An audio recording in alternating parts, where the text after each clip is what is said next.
নমস্কার, good afternoon. আমার সঙ্গে বসে আছেন ঐশ্বরিয়া চক্রবর্তীর বাবা এন্ড মা। ঐশ্বরিয়া চক্রবর্তীর ফাইনাল এডমিশন কমপ্লিট হয়েছে JMN medical college and hospital WBMCC মাধ্যমে। ওখান থেকে সব কাজ কমপ্লিট করার পর স্যার ম্যাম আমার সঙ্গে বসে আছেন।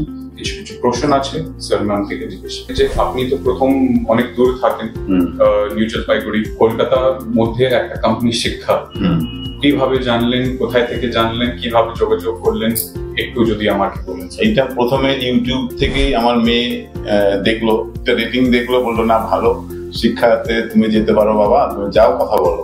মানে আমরা কিন্তু এত দূরে থাকি নর্থ বেঙ্গলে, আমি ভাবতেও পারিনি যে এইভাবে হয়ে যাবে।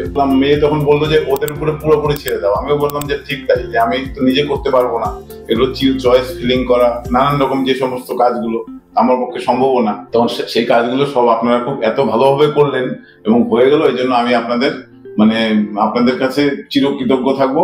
টাকা পয়সার যে ব্যাপারটা, সেটাও আপনারা যেভাবে আমাদেরকে সাহসটা দিলেন, আমি অ্যাকচুয়ালি একসময় সাহস পাচ্ছিলাম না যে আমি কিভাবে এটা করবো বা কিভাবে জোগাড় করবো।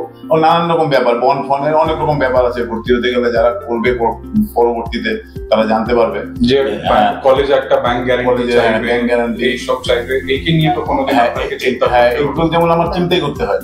পরে আপনারা যে সাহসটা দিলেন যে আপনাদের কোনো সমস্যাই হবে না, আপনারা আস্তে আস্তে আগান, পরে দেখলাম আপনাদের সাহসে আমি এটাতে ফাইনাল হয়ে গেলাম। নাহলে কিন্তু আমার সম্ভবই ছিল না। আমি একা যদি করতাম, আমার পক্ষে এটা সম্ভব ছিল না, পারতাম না একা করতে।